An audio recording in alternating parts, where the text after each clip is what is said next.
بسم اللہ والسلام علی رسول اللہ۔ ایک سوال ہمارے دارالفتہ میں واٹس ایپ میں میری طرف یہ آ رہا ہے کہ منگنی کے والے سے اسلام ہمیں کیا کہتا ہے کہ منگنی کرنا فرض ہے، واجب ہے، اس والے سے کیا حکم؟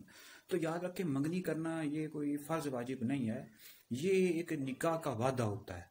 مطلب ایک نسبت طے کی جاتی ہے، لڑکی کے والدین اور لڑکے کے والدین طے کرتے ہیں کہ یعنی ایک منگنی ہے، ایک وعدہ ہو گیا، اور پھر اس کے بعد نکاح ہو گیا۔ نکاح کا گویا کہ وعدہ ہوتا ہے، یعنی انہی کے گھر سے پھر شادی ہوگی، ٹھیک ہے۔ تو بہرحال یہ کوئی کرنا فرض اور واجب نہیں ہے۔ اگر کوئی منگنی نہیں بھی کرتا تو اس ڈائریکٹ نکاح کر سکتا ہے، اس میں کوئی ایسی بات نہیں ہے۔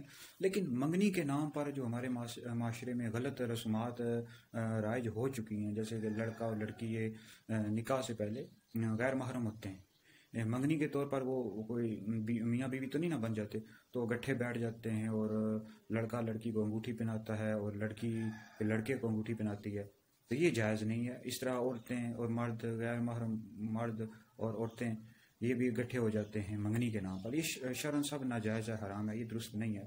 منگنی کرنی چاہیے، بہتر ہے، اور اس میں یہ ہے کہ کوئی شریعت کے خلاف رسم نہ ہو، بس لڑکے کے والدین جائیں اور لڑکی کو انگوٹھی پہنا کر آ جائیں، دعائے خیر کر دیں۔ باقی اس طرح اکٹھے ہو جانا غیر عورتوں اور مردوں کا، یہ جائز نہیں ہے۔